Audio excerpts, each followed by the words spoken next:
Hello everyone, स्वागत है आपका कृष्णा एग्रीकल्चर क्लासेस पे।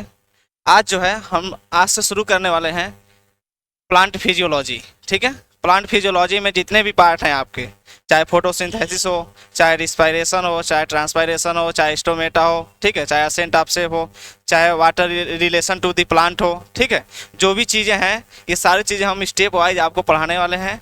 आज हम शुरुआत जो करने वाले हैं वो हमारा टॉपिक है फोटोसिंथेसिस। ठीक है, तो फोटोसिंथेसिस में क्या होता है, प्लांट अपने लिए क्या बनाता है, भोजन बनाता है। भोजन में बात करेंगे तो बनाता क्या है अपने लिए, बनाता है ग्लूकोज। ठीक है, जैसे आप रिएक्शन देख रहे होंगे, आपके 6 मॉलिक्यूल हैं कार्बन डाइऑक्साइड के और 6 मॉलिक्यूल हैं जल के। ठीक है, लाइट के प्रेजेंस में, ठीक है, उसके साथ साथ क्लोरोफिल, इसके प्रेजेंस में अपने लिए क्या बनाता है, ये ग्लूकोज बनाता है। उसके साथ साथ जो है 6 ऑक्सीजन के मॉलिक्यूल ये इन्वायरमेंट में क्या करता है, रिलीज करता है। ठीक है, बात करते हैं CO2 की, तो इसमें CO2 और वाटर ये कहाँ से प्लांट लेता है, तो ये जो आपका प्लांट है, ठीक है, तो ये इसके रूट हैं, इसमें इसमें क्या पाए जाते हैं, इसके रूट। तो जो हम इसको इरिगेशन देते हैं, ठीक है, चाहे आप इसे इरिगेशन देते हो, ठीक है, चाहे इसमें रेनफॉल होता हो, ठीक है, चाहे रेनफॉल होता हो, ठीक है, तो यहाँ से जो है ये मॉइस्चर को, वाटर को क्या करता है, एब्जॉर्ब करता है। उसके साथ साथ आपको पता होगा इसी इन्वायरमेंट में पाए जाते हैं कार्बन डाइऑक्साइड। क्या पाए जाते हैं, कार्बन डाइऑक्साइड, CO2 पाए जाते हैं। ठीक है, तो वहाँ से ये 6 मॉलिक्यूल लेता है कार्बन डाइऑक्साइड को और 6 मॉलिक्यूल क्या लेता है, जल का। ठीक है, उसके साथ साथ आपको पता है कि सनलाइट भी हमारे क्या होता है, प्रेजेंट होता है। यहाँ से सनलाइट के वेवलेंथ में इस पत्ती में आपको पता होगा कि क्लोरोफिल भी पाए जाते हैं। ठीक है, तो उसके प्रेजेंस में अपने लिए क्या बनाता है, ये ग्लूकोज बनाता है। ठीक है, बात होता है ये ऑक्सीजन इन्वायरमेंट में रिलीज होता है और कार्बन डाइऑक्साइड ये लेता है।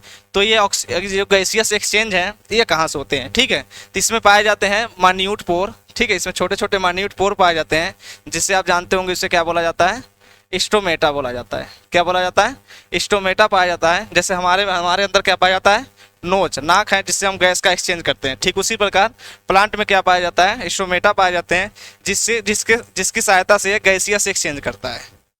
क्या करता है, गैसियस एक्सचेंज करता है। ठीक है, गैस का क्या करता है, एक्सचेंज करता है।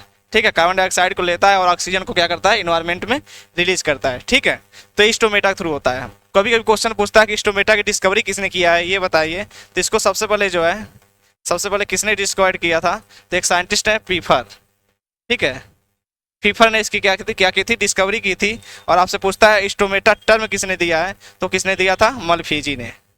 किसने दिया था, मलफीजी ने। ठीक है, यहाँ पे स्टोमेटा के बारे में थोड़ा सा पॉइंट हमने आपको बता दिया है। ठीक है, लेकिन हम डिटेल जो पढ़ने वाले हैं फोटोसिंथेसिस को पढ़ने वाले हैं। ठीक है, देखिए यहाँ पे जो क्या कर रहा है, इसमें फिर फोटोसिंथेसिस क्या हो रहा है, ये जो आपके 2 मॉलिक्यूल हैं, ठीक है, ये आपके कार्बन डाइऑक्साइड और वाटर, ये दोनों आपके क्या है, एक सिंपल मॉलिक्यूल है।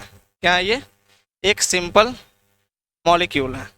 ठीक है, सिंपल मॉलिक्यूल है। ठीक, और इनके इनके कॉम्बिनेशन अपने लिए क्या बना रहा है, ये ग्लूकोज बना रहा है। ठीक है, तो ये जो ग्लूकोज बना रहा है ये क्या है, एक कम्प्लेक्स मटेरियल है या कम्प्लेक्स कंपाउंड है। ठीक है, क्या है ये, कम्प्लेक्स कंपाउंड है या मटेरियल है। ठीक है, यहाँ से एक चीज़ और पता, आपसे क्वेश्चन पूछता है कि यहाँ हो गया रहा है 2 सिंपल कंपाउंड आपस में मिलकर क्या बना रहे हैं, एक कम्प्लेक्स कंपाउंड बना रहे हैं। ठीक है, 2 सिंपल कंपाउंड आपस में मिलकर क्या बना रहे हैं, एक कम्प्लेक्स कंपाउंड बना रहे हैं। और आपको पता होगा, आपने पढ़ा होगा कि एक एनाबॉलिक और केटाबॉलिक। एनाबॉलिक उसे बोलते हैं जब 2 सिंपल कंपाउंड आपस में मिलकर क्या बनाते हैं, कम्प्लेक्स कंपाउंड बनाते हैं, तो उसे एनाबॉलिक बोलते हैं। और उसके साथ साथ जो है जब कम्प्लेक्स कंपाउंड टूट के जो है क्या बनाता है, सिंपल कंपाउंड बनाता है, तो उसे क्या बोलते हैं, केटाबॉलिक बोलते हैं। ठीक है, तो यहाँ पे देखिए 2 सिंपल कंपाउंड आपस में मिलकर क्या बना रहे हैं, एक कम्प्लेक्स कंपाउंड बना रहे हैं। ठीक है, तो इसीलिए जो है इसको बोलते हैं क्या, इसको बोलते हैं एनाबॉलिक प्रोसेस, एनाबॉलिक प्रोसेस। ठीक है, तो याद रखिएगा जो आपका फोटोसिंथेसिस है वो क्या है, एक एनाबॉलिक प्रोसेस है। ठीक है, दूसरी चीज ये देखिए, इसमें क्या हो रहा है, ये लाइट क्या है, एक एनर्जी है। लाइट है क्या, एक प्रकार का क्या है, ये एनर्जी है। ठीक है, तो देखिए इस रिएक्शन में जो ग्लूकोज बनाया जा रहा है, इसमें एनर्जी का यूज हो रहा है, लाइट का क्या हो रहा है, यूज हो रहा है। इसलिए जिस रिएक्शन में लाइट यूज होता है, ठीक है, उसे हम बोलते हैं एंडरगोनिक प्रोसेस। क्या बोलते हैं, एंडरगोनिक प्रोसेस। क्या बोलते हैं, एंडरगोनिक प्रोसेस बोलते हैं। ठीक है, तो याद रखिएगा फोटोसिंथेसिस आपका एनाबॉलिक और एंडरगोनिक प्रोसेस है। ठीक है, उसके साथ साथ जो है फोटोसिंथेसिस में जो है, इसे फोटोसिंथेसिस और क्या बोलते हैं, photo biochemical process. Photo bio chemical process बोलते हैं। जो फोटोसिंथेसिस है क्या है, एक फोटो बायोकेमिकल प्रोसेस है। ठीक है, फोटो देखिए, फोटो मीन्स होता है लाइट, तो इसमें लाइट भी यूज होता है। उसके साथ साथ बायोकेमिकल का मतलब होता है कि एंजाइम। ठीक है, जहाँ पे एंजाइम यूज होते हैं उसे बोलते हैं बायोकेमिकल। तभी मैं आपको जब फोटोसिंथेसिस आगे पढ़ाऊंगा तो बताऊंगा कि वहाँ लाइट रिएक्शन भी होता है और डार्क रिएक्शन भी होता है। तो लाइट रिएक्शन में फोटो का यूज होता है, मतलब सनलाइट की यूज होती है, और लाइट और डार्क रिएक्शन जो होता है उसमें टोटली एंजाइम पे आधारित होता है, यानी कि उसमें एंजाइम यूज होता है। ठीक है, तो जहाँ पे एंजाइम यूज होता है उसे बोलते हैं बायोकेमिकल। तो याद रखिएगा, फोटोसिंथेसिस क्या है, एक फोटो बायोकेमिकल प्रोसेस है। ठीक है, तो फोटोसिंथेसिस में इतनी चीज़ें आपको याद रखना है। फोटोसिंथेसिस एक एनाबॉलिक प्रोसेस है। ठीक है, दूसरी चीज़ फोटोसिंथेसिस क्या है, फोटोसिंथेसिस एक फोटो बायोकेमिकल प्रोसेस है। ठीक है, इस चीज़ को आपको याद रखना है। उसके साथ साथ जो है फोटोसिंथेसिस का एक एंडरगोनिक प्रोसेस है, जिसमें एनर्जी क्या हो रही है, यूज हो रही है। ठीक है, इस चीज़ को आपको याद रखना है। उसके साथ साथ पूछता है कि फोटोसिंथेसिस का बाई प्रोडक्ट बताइए। ठीक है, तो फोटोसिंथेसिस का जो बाई प्रोडक्ट होता है, ठीक है, बाई प्रोडक्ट जो होता है फोटोसिंथेसिस का बाई प्रोडक्ट, ठीक है, ये आपसे क्वेश्चन सिंपली पूछता है, आप बता नहीं पाते हैं। By product of photosynthesis,